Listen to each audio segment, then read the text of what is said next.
제가 등산을 좋아해서요. 여러 군데 많이 다녔습니다. 등산, 요 뒤에 산이 무슨 산이라 그랬죠? 불곡산. 저는 여기 주소가 바리봉 남로 이렇게 돼 있어 바리봉인 줄 알았어요. 이 뒤에가. 저게 바리봉인가 보다. 그랬더니 바리봉은 아니고, 저는 김봉남은 들어봤어도 바리봉은 또 처음 들어봐가지고. 등산을 가면 높은 산을 이렇게 즐겨 다녔어요. 그럼 이제 높은 산 가려면 하루에 갔다 올 수가 없으니까 짐을 싸서 가게 됩니다. 그래서 지리산 종주, 덕유산 종주, 치악산 종주 다 이렇게 해봤어요.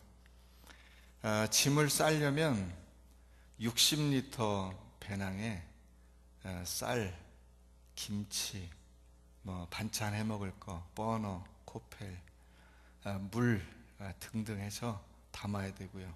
비상 장비, 그 다음에 높은 산에 올라가면 특히 겨울에는 엄청 춥습니다. 그래서 그 추위를 견딜 수 있는 따뜻한 옷가지들 쉬면서 그때 잠깐 입어야 되거든요. 걸을 땐 땀나기 때문에 얇게 입고, 그 종주 간에는 심지어는 러닝만 입고 가기도 해요. 그런데 쉴 때는 엄청 추워서 그 옷을 이제 거기 배낭에 다 넣는 거예요. 넣으면 60리터 배낭이 이렇게 머리 위까지 옵니다. 그리고 머리 위에도 안 되면 그 위에다 옷을 또 얹어가지고 배낭을 져요. 무거운 짐을 지고 1600, 700, 800m 이제 능선을 쫙 가는 거죠. 친구도 같이 갈 때도 있고요. 혼자 갈 때도 있습니다. 혹은 두세 명이 같이 가기도 하고. 두세 명이 같이 가면 좀 힘이 나죠. 그래서 가다 보면은 그 친구가 잘못해서 발을 삐면 제가 짐을 들어줘야 되는데 그 친구 짐을 들어줄 수가 없어요. 왜냐? 이미 제 등에 60리터짜리 큰 배낭이 여기 딱 메고 있는데 그 친구도 똑같은 짐이에요. 이 짐을 어디 들어줄 수가 없어요. 이 인생은 짐 지고 가는 인생이에요. 이걸 안 가지고 갈 수 있냐? 안 가지고 가면 참 좋죠. 근데 거기 제가 먹을 양식과 옷이 있기 때문에 안 가져갈 수가 없어요. 이거를 안 들고 가면 제가 밥을 못 먹어요. 입을 옷이 없어요. 이 인생이 참 짐지고 가는 인생인 것이, 여러분들이 먹을 옷, 여러분들이 먹을 음식, 옷, 이런 짐들을 이 구해야 되잖아요. 우리가 그것 자체가 짐이거든요. 이게 올 한 해도 여러분들이 짐지고 오셨는데 그 짐지고 오시느라고 참 고생 많으셨습니다. 우리 옆에 분들에게 한번 격려하겠습니다. 수고하셨습니다. 올 한 해도 고생 많으셨습니다. 인사 한번 하세요.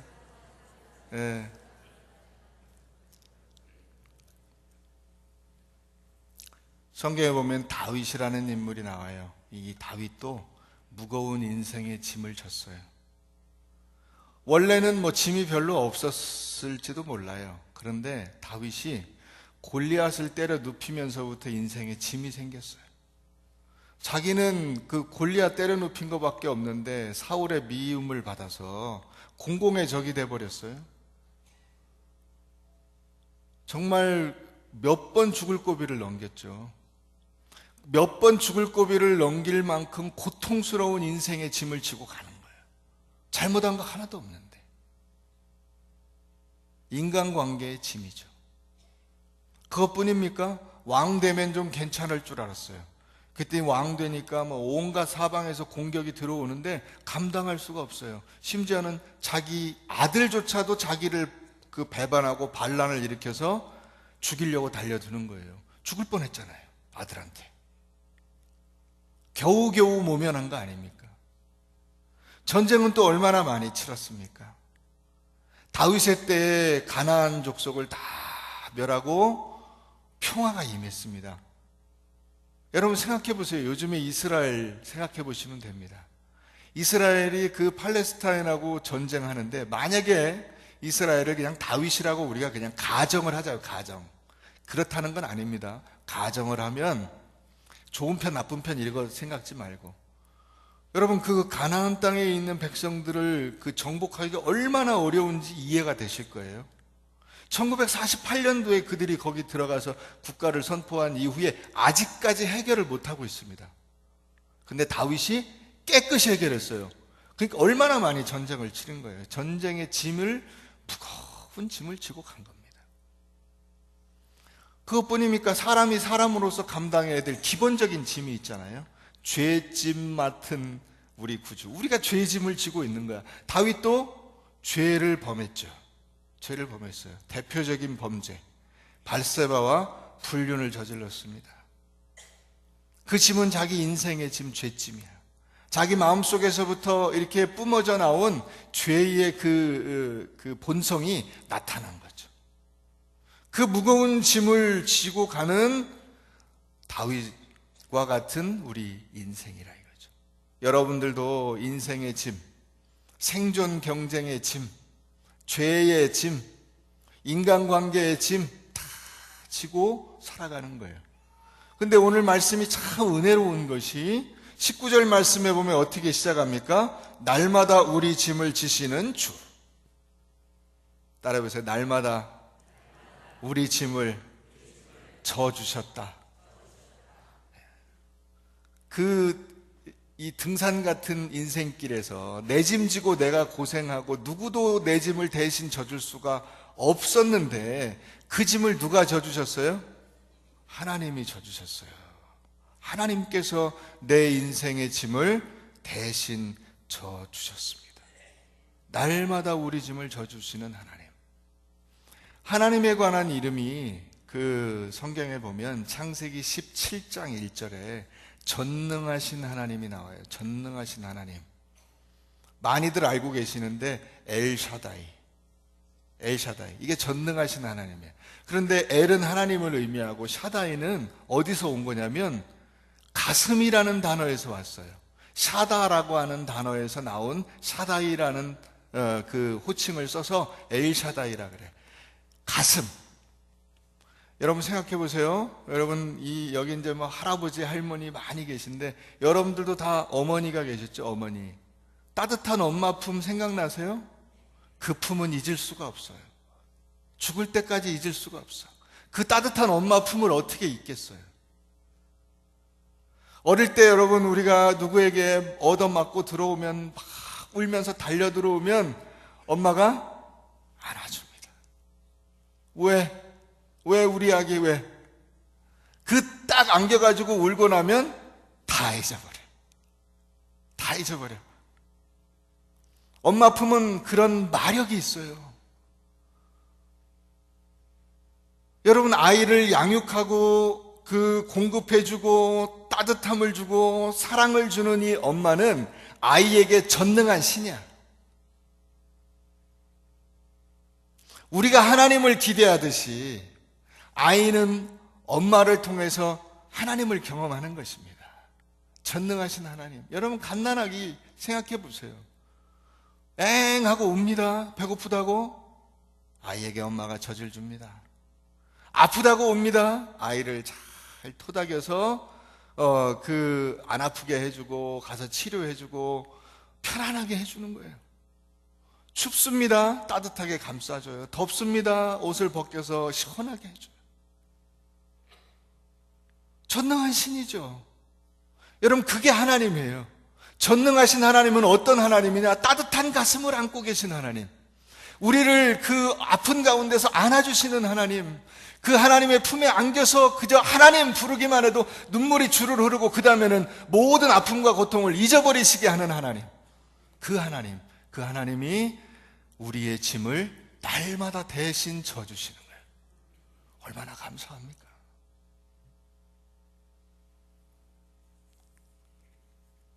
그래서 신명기 1장 31절 말씀에 보면 이렇게 돼 있어요. 사람이 자기 아들을 아는같이 너희 하나님 여호와께서 너희의 행로 중에 너희를 아느사 이곳에 이르게 하셨느니라. 하나님이 엄마처럼 아빠처럼 우리를 안아서 어려움 가운데 우리를 인도해 주셨죠. 어떤 사람이 천국에 갔는데 자기 인생길을 쫙 보여주는데 늘 하나님하고 자기하고 갇힌 두 개의 발자국이 있다가 어느 순간에 하나의 발자국만 나 있어요. 그가 물었답니다. 하나님, 왜 저 어려운 시기에 나를 떠나시고 나를 외면하셨습니까? 근데 하나님이 대답하셨다 그러죠.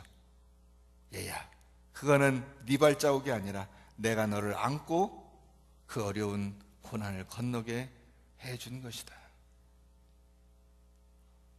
하나님께서 이스라엘 백성들을 아들을 안음같이 그 행로 중에 안고 여기까지 인도해 주신 거예요. 이사야 40장 11절 말씀에 보면 그는 목자같이 양무리를 먹이시며 어린 양을 그 팔로 모아 품에 안으시며 젖먹이는 암컷들을 온순히 인도하시리로다. 아멘. 양같이 갈 바를 알지 못하는 인생을 하나님이 목자로 인도해 주신 거예요. 양과 목자의 공통점이 있어요. 양과 그 어린아이의 공통점이 있어요. 그게 뭐냐면 자기 스스로를 보호하고 앞길을 헤쳐나갈 능력이 없다는 것입니다. 자기 스스로 자기를 보호하고 앞길을 헤쳐나갈 능력이 없어요. 그래서 엄마가 필요하고 목자가 필요한 거예요. 근데 하나님께서 우리의 엄마가 되시고 우리의 아버지가 되시고 우리의 목자가 되셔서 우리를 이끌어 주셨다는 것입니다.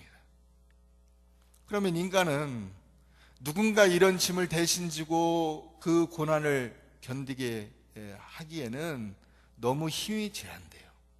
여러분 생각해 보세요. 여러분들이 자식을 위해서 희생하고 헌신한다 한들 언제부터 언제까지 해주실 거예요? 능력 있으세요? 없어요. 인생은 다 각자 자기 짐이 있어요. 자기 문제로 허덕여요. 자기 아픔이 있어요. 그 문제를 나 스스로 내 문제도 해결을 못하는데 어떻게 자식 문제를 끝까지 해결해 줍니까? 어떻게 하실 거예요? 그래서 인생이 피곤해서 탈진해요. 탈진. 우울합니다. 요즘에 어떤 연예인이 불안장애로 모든 걸 그만둔다. 이해가 돼요, 이해가. 여러분, 다른 사람 앞에서 우리가 인생 짐을 지고 가는 게 얼마나 힘든데 남의 짐까지 지고 그들을 웃기려고 발버둥을 치니 얼마나 힘들고 어렵겠어요. 그 사람뿐입니까? 우리가 다 힘들어요. 다 힘들어요, 다. 그러니까 탈진하고 우울하고 아니면 다 포기해버리죠. 난 모르겠다, 네가 알아서 해라. 하나님은 전능하신 하나님, 믿으시기를 바랍니다. 그래서 이 10절에 뭐라고 돼 있어요? 하나님은 우리에게 구원의 하나님이시라. 따라해보세요. 구원의 하나님, 전능하신 하나님, 날 책임져 주시는 하나님, 그 하나님께서 우리의 구세주, 그분이 올 한 해 동안 우리를 지켜주신 거예요. 얼마나 감사합니까? 여러분, 그러면 우리는 뭐 해야 돼요? 우린 뭐 해야 돼요? 감사해야 돼요. 네. 자, 세 가지를 말씀드릴게요. 첫째, 이렇게 짐을 져주시는 하나님이 계시다는 것을 기억하세요. 기억해. 자, 따라해보세요. 내 짐을 대신 져주시는 하나님께서 내 옆에 계신다는 것을 기억하자. 기억하세요. 두 번째, 짐을 맡기세요. 짐을 맡기세요. 하나님께 맡기세요. 어떤 할머니가 시골에서 짐보따리 들고 딸내집 가다가 서울역에서 내려가지고 택시를 탔어요. 택시 탔는데 택시 안에서 그 짐을 이고 있어요. 그 택시기사가 할머니 짐 내려놓으세요. 무거우신데 괜찮으세요? 그랬더니 할머니가 하시는 말씀이, 아이고, 나 탄 것도 내가 죄송스러운데 짐까지 내려놓으면 내가 어떻게, 어차피 택시 탔잖아요. 짐 내려놔야죠. 어차피 탔는데 뭐. 이나저나 하나님께서 다 알아서 책임져 주신다는데 내려놓으세요. 여러분, 올 한 해 여러분들이 얼마나 많은 짐을 지고 염려하고 걱정하고 염려하고 걱정하고 어떡하나 하다가 여기까지 오셨어요. 근데 가만히 돌아보니까 그럴 필요가 없었어. 왜냐? 이미 하나님께서 내 짐을 날마다 책임져 주신대. 날마다 우리 짐을 지시는 주. 그러면 나는 뭘 손해본 거예요? 짐을 못 맡겼어. 택시 탔는데 짐이 이고 있는 거예요, 여태까지. 지하철 타가지고 짐을 그냥 바닥에 내려놓거나 위에다 올려놓으면 되는데 그거 들고 있는 거예요. 힘들게. 그 무거운 짐을 맡기세요. 다 맡겨버리시길 바랍니다. 그리고 할 일이 뭐예요? 감사하는 거야. 짐을 맡겼으니까 이제 하나님께 맡겼잖아요. 하나님이 고생하시는 거 아니야, 그죠? 예. 수고하고 무거운 짐진 자들아 다 내게로 오라. 내가 너희를 편히 쉬게 하리라. 하나님이 다 맡아주시는 거잖아요. 그러면 우리는 뭐 해야 돼? 아이고, 하나님 맡아주셔서 고맙습니다. 이거 하는 거예요. 고맙습니다. 하나님 감사합니다. 하도 그렇게 안 하니까, 고맙습니다 이렇게 못하니까, 맡겼다는 사실을 모르니까 감사절 만들어가지고 1년에 한 번씩 일깨워 드리는 거예요. 고맙습니다 하시라고. 여러분, 하나님께 여러분들이 다 맡기면 불평할 게 없어요. 걱정할 게 없습니다. 하나님이 다 맡아주셨는데 뭐 걱정하십니까? 그래서 3절과 4절, 5절 한번 보세요. 3절, 4절 보겠습니다. 의인은 기뻐하여 하나님 앞에서 어떻게 하며? 뛰놀며 기뻐하고 즐거워할지어다. 왜? 내 짐을 져주시니까. 4절, 하나님께 노래하며 그의 이름을 찬양하라. 하늘을 타고 광야에 행하시던 이를 위하여 대로를 수축하라. 그의 이름은 여호와이시니 그의 앞에서 뛰놀지어다. 33절 가보세요. 옛적 하늘들의 하늘을 타신 자에게 찬송하라. 주께서 그 소리를 내시니 웅장한 소리로다. 너희는 하나님께 능력을 돌릴지어다.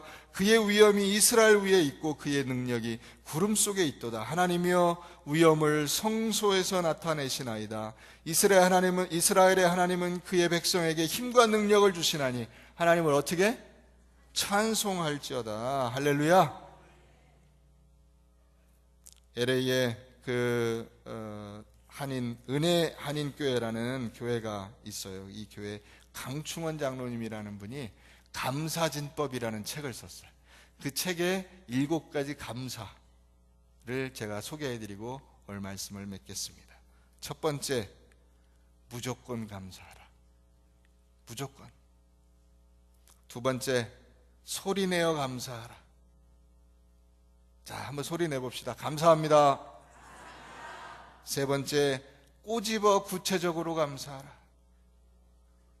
보통 이제 이렇게 물어보시죠. 부부싸움 하면 남편이 여보 미안해 그러면 아내가 꼭 이거 물어보지 마셔야 돼. 뭐가 미안한데? 뭘 잘못했는데? 그거 물어보지 마세요. 그냥 하나님 앞에서 꼬집어 감사하시고 사람들한테는 물어보지 마세요. 네 번째, 마음 가득 감사하라. 다섯 번째, 즉시 감사하라. 타이밍 놓치지 마세요. 여섯 번째, 모든 것에 감사하라. 일곱 번째, 사람에게 감감축하라. 감사하고 축복하라. 우리 옆에 분들 축복하겠습니다. 축복합니다.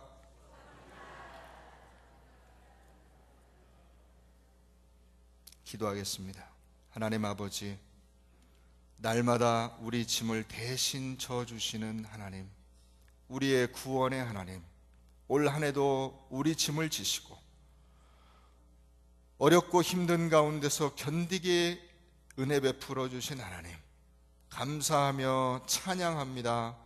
하나님, 저희가 날마다 우리 옆에서 짐을 대신 져주시는 하나님이 계시다는 사실을 기억하게 하시고 그 하나님께 모든 짐을 맡겨버리게 하시고 오직 감사와 찬양의 삶을 살게 하여 주시옵소서. 예수님 이름으로 감사하며 기도드립니다. 아멘.